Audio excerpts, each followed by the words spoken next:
It's the last wine that we're tasting today. We're going to move into what is the brand new one for us here. It's the first release of this wine. We're really excited about them, and over the last month or so that we've had these out, it seems like all you guys are really excited about them too.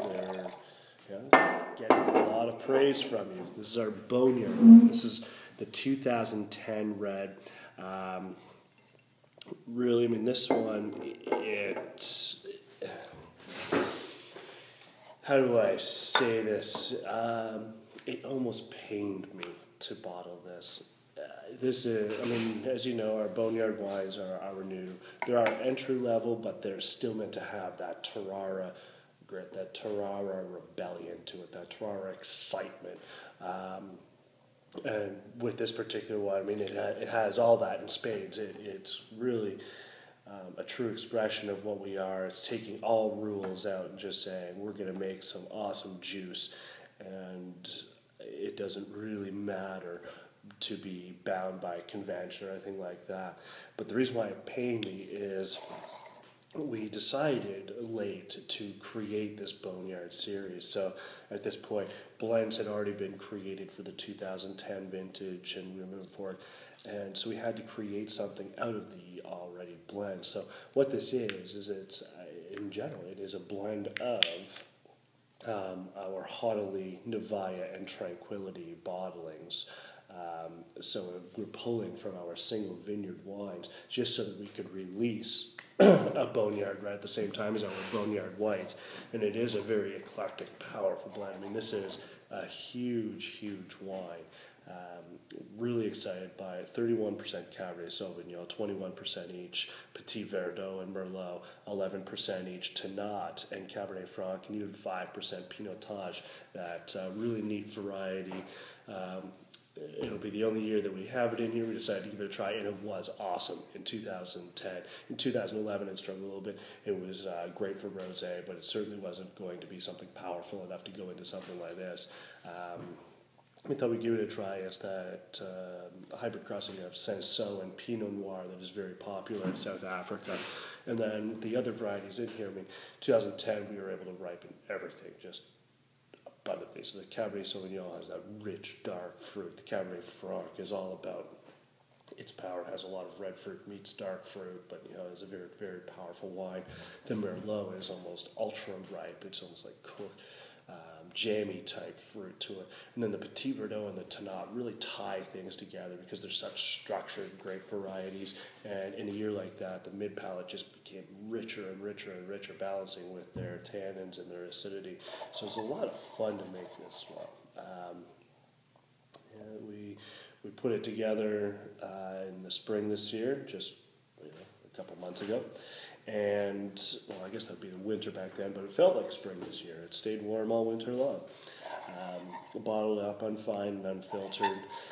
There's a lot of new oak to this. There is some neutral oak as well, probably around 50-50. Just really trying to showcase the power and the nature of this vintage.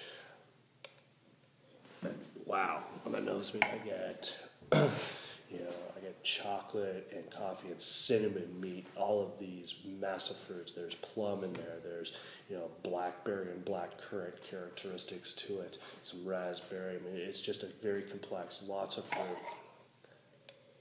And then, once again, the oak seems so understated just because of the powerful nature of the vintage as well. Such a super cool wine.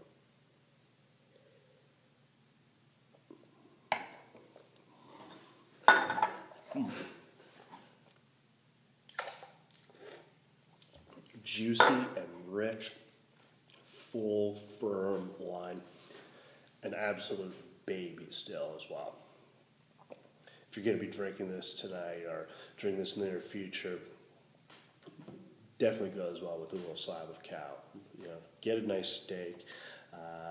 The proteins from that are going to soften up those tannins and let the fruit really explode in the palate.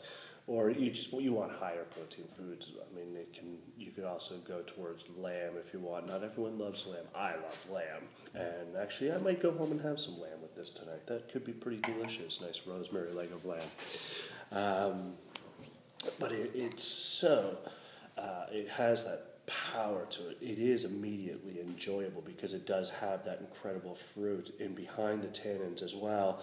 The acidity just kind of holds it together slightly, and it's really an incredible expression of what 2010 was all about, that extremely hot, dry year. They created wines of just unparalleled concentration. Now, a little bit about the Boneyard itself. So the Boneyard is also about understanding our past and looking to the future and really not being bound by any rules or convention.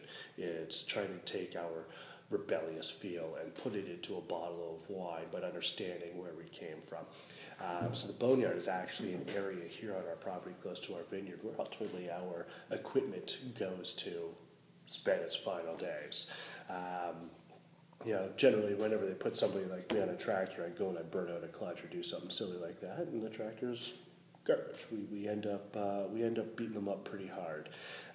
Hey, it's the nature of what we do here. I mean, we've got our 475 acres that you guys have seen, and it takes some wear and tear on equipment. So when it finally can't be fixed anymore, it goes off to the Boneyard. It sits there as our little antique shop of heavy equipment, and that's our Boneyard. It's the pieces that have built us up to where we are today, and we always like to look at it fondly and say, it was a lot of fun.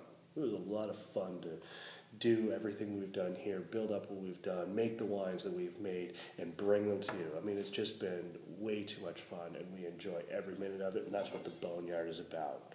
So, cheers.